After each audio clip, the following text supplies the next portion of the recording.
Hello, everyone. It's Alexis with Create Your Future, and we're back today, you guys, with another video. Today, we have Anna joining us, who's a coach on our team and also a law of attraction expert. And we're talking today about why your 3D is an illusion, why we don't want you to react to your 3D, and really what that whole thing is about. So before we get started, thank you for liking, commenting, sharing, and subscribing. Please hit the bell icon in the box below, and you get notified every time we post new videos, which is daily. So Anna, just say hello, jump on in about this. Hi, everyone. This week I have had a lot of clients asking me about 3D and what to do in 3D, how to act in 3D. Some of my clients are in contact with their SP in a friendship, and they want to know how to manage that situation, how to act as if they're in a relationship when they're actually not while they're talking, and how to not react when when things happen in 3D, especially those who are in contact with their 3D, SP. And when you start manifesting, you learn that you manifest through your awareness. So everything in your 3D, everything in your physical reality comes from your mind. Therefore, you don't have to, and you actually can't do anything in your 3D that helps your manifestation, unless it's inspired action. It's I actually don't like that term, but a lot of people use it. Inspired action in manifestation, in the correct way of conscious manifestation, is when it is needed for you to act on something, physically move and do something. And when it has to do with your manifestation and it's needed that you do it, you do it. It's so inspired, you do it. You don't think about it. You don't dwell. Should I not? But when you start to want to micromanage the things in your physical reality, tell people stuff. I need to tell him this. I need to tell her this. We need to talk about this. It is trying to control something that is out of your control, really, because what you control are your thoughts. What you manifest through are your thoughts. Neville Goddard has a good example about this. He says, when you look at yourself in a mirror and you don't like something in the mirror, you don't change the reflection in the mirror. You go back and you change yourself, because that is what you can change. You can't change the mirror. And the mirror is your physical reality. It comes from your mind. That is why your 3D, even though it appears real, it's not.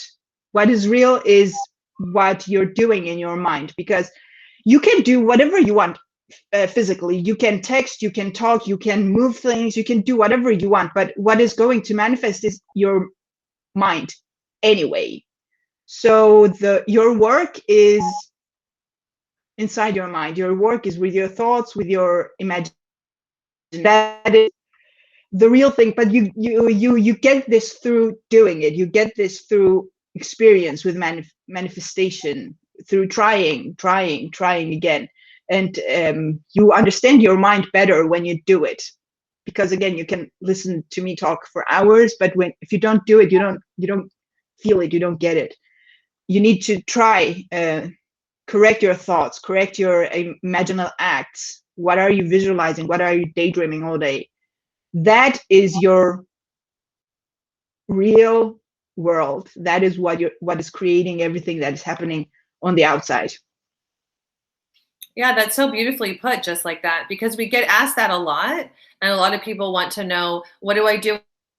How to interact with my SP? I know that we've been asked to make a lot of videos about this, so this is our video about that, by the way. And I had the same perspective, because you just want to think that, this is the way that I look at it, is that we know that your 3D reality is molecules and it is energy, meaning that at the basis of all matter is an atomic structure that's cellular in nature, and that it's moving and it's alive, and that creates it to be energy. Just like me and just like Anna, that's how we're energetic beings.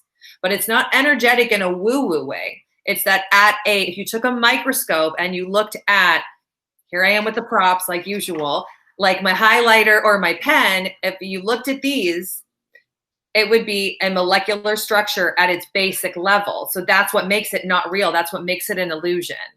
And I like to think like that my 3D reality is an illusion. It is a video game, and it's a molecular structure held in place by me, my awareness, my thoughts, my decisions, and my assumptions. And that's how I influence everything. That's how we've always influenced everything. And that's a really big concept, that everything comes from our awareness. So knowing that, then you want to think that the actions that you do want to take in your 3D, we want them to feel normal and natural. And like, I know this sounds basic and it sounds like, oh, right, Alexis, whatever, but like, just do you. Meaning that your actions throughout the day, when they're not like, oh, I'm going to the gym, I'm going to work, I'm going to the store, I'm going to do this. When you start to have that, the mind come in and be like, oh, I got to go talk to him. I got to tell him how I feel. Like, I got asked by a client recently, should I tell him I'm in love with him? And I said, no, don't tell him you're in love with him. Number one, like, you're not in the right circumstance for that. Number two, that action is not going to get the reaction that you want anyways to help you with your mental diet. And like, the other way to look at this, I think, is so beautiful, is that true love, connection, commitment, it really isn't something that we necessarily negotiate and talk about. It's not like a business decision. It's not like, hey, yo, I'm in love with you. I'm in love with you, Kay. So like, I want you to be mine. So like, tell me that you're mine. Tell her to go away. Tell me that I'm yours. Like, hey, it doesn't work that way. Okay. That's me, the gangsta. Like, I got a thug. It suits you. Thank you. I'm like a cat. I have had 9 lives, but I've never actually been a thug. I've not actually been a thug. Okay. But I can like pretend I am. So, okay, guys, but that's the deal, right? Like, you can't negotiate these things. So like, think of it like this. Whenever the thought comes in, should I say something? Should I tell him how I feel? Number one, I would assume our clients, you want him to tell you he loves you anyways. So like, don't do it, right? Don't do it. Listen to what Alexis says. Yes, and that comes from the fear of, oh my God, what if I can't manifest this? Oh my God, what if I'm not in the power? Oh my God, what if this doesn't work? But you need to trust it. You need to, again, you get the trust. You get to the point where you trust it by doing it over and over again. You get there. But just like I said earlier, it's your mind manifesting. So even if you told him or her you loved them, I also get asked, should I text them? Not in that mindset. Change your mindset first. And again, if you're asking questions about whether you should tell them you love them, whatever, it's not about manifestation. It's about trying to control the outer world because I am scared I'm not going to manifest it. Mm-hmm. Right. You can't do things in physical reality. You can text them whatever you want. You can argue. You're not going to mess it, but you don't get the result that you want from with that state of mind if you're doing it from fear of maybe not being able to manifest it with your consciousness.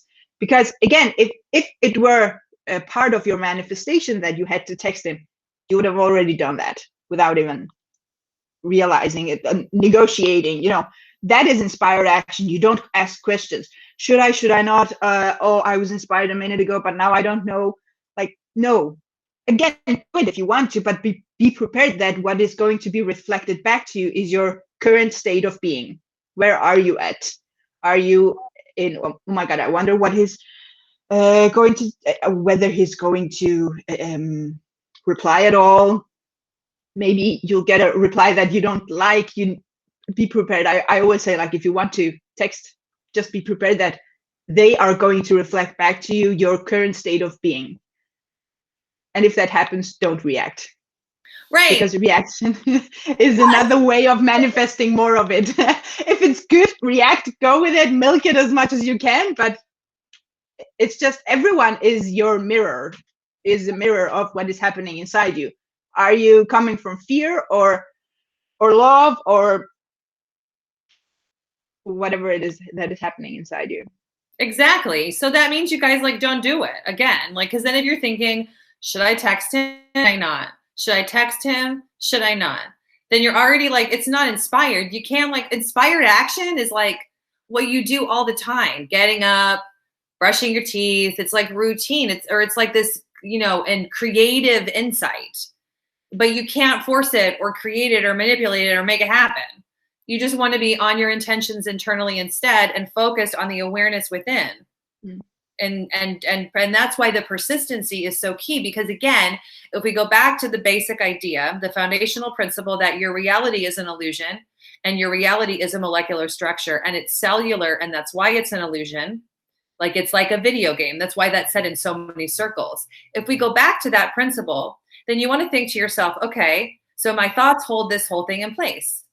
So that's why the old thoughts begin to show up. They're just, your reality is a mirror of your old thoughts. And then your new thoughts also are influencing and they're beginning to come out, right? Mm-hmm. So I think also what can be helpful is to start to take note with your conscious thinking. When you think about a thought about your specific person and you change something about them, how long did it take for that thought to show up? And you can start to gauge things that way. That's kind of a fun thing that I like to do. But, you know, none of this is also effective or possible or as powerful if you don't believe you're the creator of your experience and you don't believe that you're the operant power. I feel like we have to also say that too, Anna, because then like when you're thinking, should I text him? Should I not? You're in the place of, number one, the SP is on a pedestal.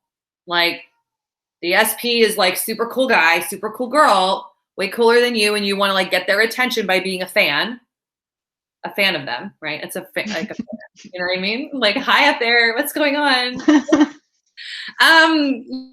So you have them on a pedestal, and then you believe that they're more powerful than you. You believe that they're happening outside of you. You believe that you almost give them, it's almost like they're the operant power of you. They're the one doing things to you. But remember, this whole game is about, you are the operant power. Everything comes from me. My thoughts really come from me. My thoughts are in charge. My thoughts create. And I have to be on my new thoughts, on my new intentions long enough in order for them to show up as matter in my 3D reality. Like before I got these two objects, I had thought about them for a while. And that's how they came into my awareness, into my experience. So same thing as with your SP. Yeah.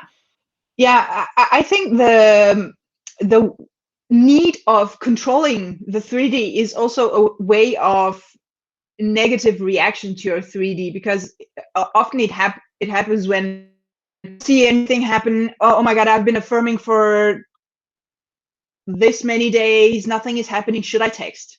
Should I tell them this? You are reacting to something that is about to conform. And maybe things are happening. You don't see everything. You don't have to see everything. Sometimes you don't see the movement at all until you get your manifestation. So this is why, as Alexis said before, you need to believe that you're doing it. You are the one who is doing everything that is outside of you. So remind yourself about that when you are in this, you're having moments of, am I doing this right? Why is nothing happening?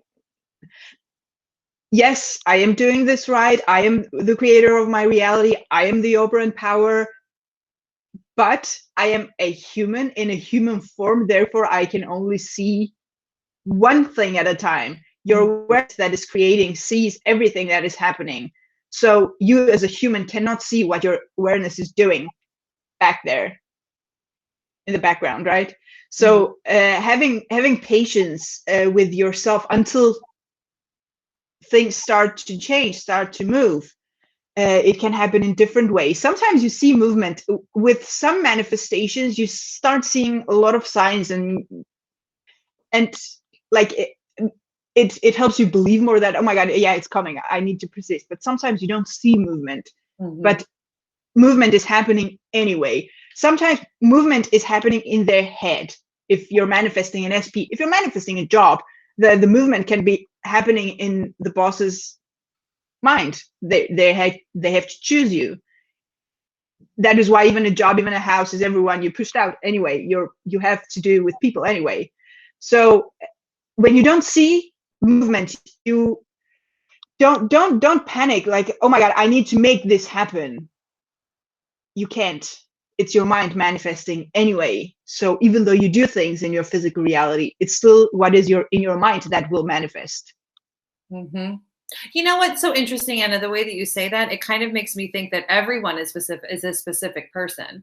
Because I like to think that everything is like an SP, but actually, you guys, everything involves an SP, a specific person. Like my landlord here where I currently live, like he had to get the thought to choose me to get this place because there were a bunch of people, but I decided it was mine, and then he got the thought and then I had to get it, right? So it's interesting because that also takes out, because the idea that like your SP is so different than everybody else, but think that there's always people involved to bring everything to you. You know what it actually reminds me of is how our Miss Amanda hired me for this job, which is a funny story because everybody doesn't, not everyone knows this. I've told some clients. Now, when Amanda watches this, she might disagree with me, okay, but like Amanda straight up rejected me. Oh no, Amanda! No. Our beloved Amanda was still a coach. When I did coaching with Amanda a couple times because I liked obviously the style so much, and so in coaching with her, I was like, hey, like you know that I'm also a coach. Like I would love to work for you someday. I'd like to be part of your team. And during, she was just like Anna and I are right now. She was like, oh no, Alexis, I'm sorry, I can't do that. I just hired someone. I have to get their schedule filled. Like no, definitely not right now. Like maybe in the future for like email coaching. Right. And I was like, and I'm thinking in my mind, I was like, oh, that's interesting. Like I'm not an email coach. Okay. Like I don't even I have acrylics. I can't even like type. I have to backspace like every word. So I thought, okay, cool. Well, Amanda's going to hire me. I began thinking it like 8 months before it actually happened. And I thought, no, Amanda's going to hire me. She's going to have to get used to seeing me. She's going to, what did I think? Actually, I think I thought the thought of she's going to have to get used to seeing a lot of me. She's going to get used to seeing a lot of me. She's going to see me all the time. Amanda's going to love me. Amanda's going to pick me. Ta-da!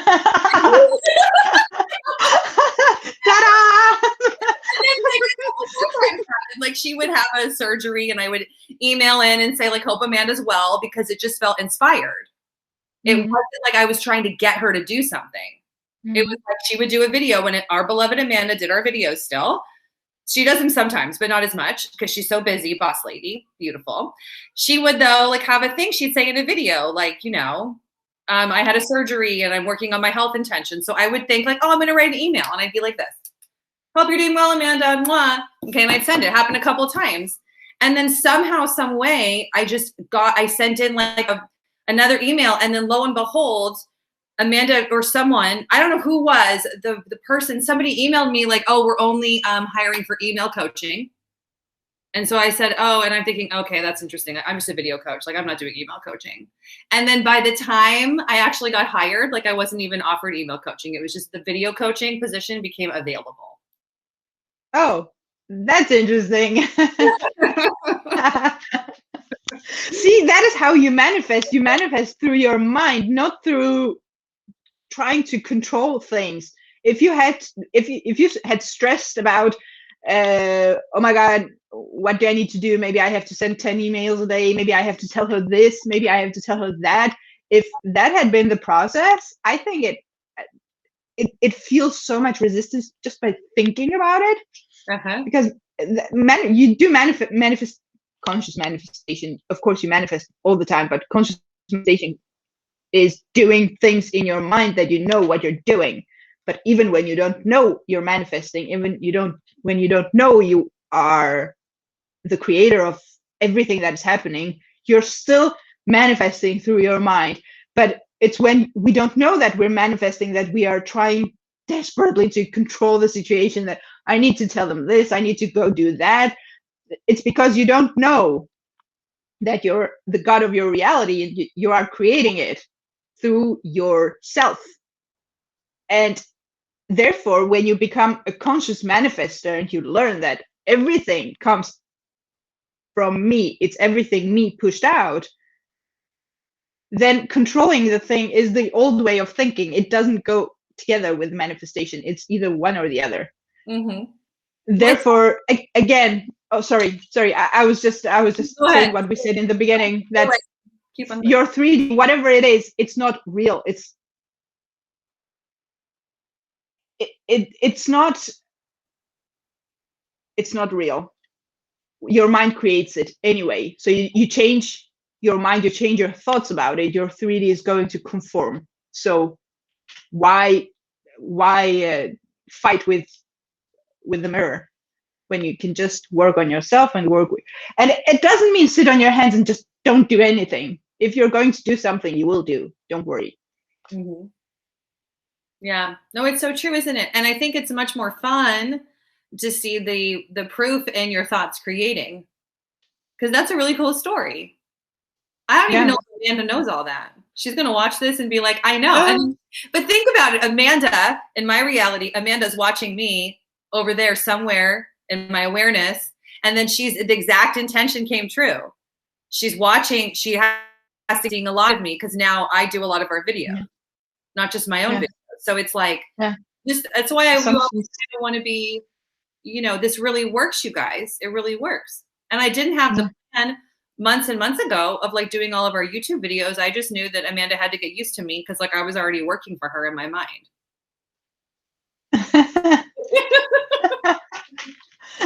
Mine was also totally inspired. Like I thought about it from one day to another, and then actually at some point I started questioning, did I manifest it or did she manifest it? Because I just had the thought out of the blue that I wanted to contact Creative Future for coaching. I have no idea how that thought came to me, and no one was hiring. I hadn't seen anywhere where they were looking for coaches. I just had the idea of contacting, and then it went from there. Like it started flowing out, emails, and then I talked with Amanda, and then this, and then that, bum, and then. But I have to say, I also, from the first email that I sent, I was also in the state of I'm already a coach at Creative Future. So that created, and again, I also didn't do things. Things just happened. I had the thought. Again, I have no idea where that came from. It happened. Like I felt so inspired, and I wanted.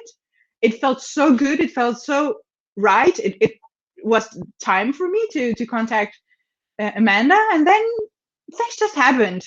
And I also came from the state of mind that I'm already a coach at Creative Future, and it wasn't forced either. So I didn't force it. It was just there. Exactly, because like think of it, you guys. It's all specific people. Amanda was our specific person. And she's no different than when you're dealing with an SP and you're recreating somebody, you're creating this, you're creating that. It's no different. So let's just stop the story of like the SP so hard. It's not so hard. It's just that thinking your thoughts on purpose and being on your mental diet within, regardless of what happens without, meaning outside of your mind, in your illusion 3D reality, that's where the difficulty comes into. But persistency is so key. So I think that we can always have this video to reference for when everyone is asking, how do I interact with my SP and my 3D reality? Our answer is don't do it unless you've already done it inspired, right? And remember that your 3D is an illusion and that you create everything with your awareness. You create everything with your thoughts, and your thought precedes everything. So I think it's been a very good video. I'm really pleased with this. Lots of fun, juicy information. And if you guys need one-on-one support, Anna is available for coaching. She's still having a sale, and the link for booking with Anna is in the box below. So go ahead and check that out. Find that there for her. And one more time, thank you for liking, commenting, sharing, and subscribing. And we'll see you in the next video.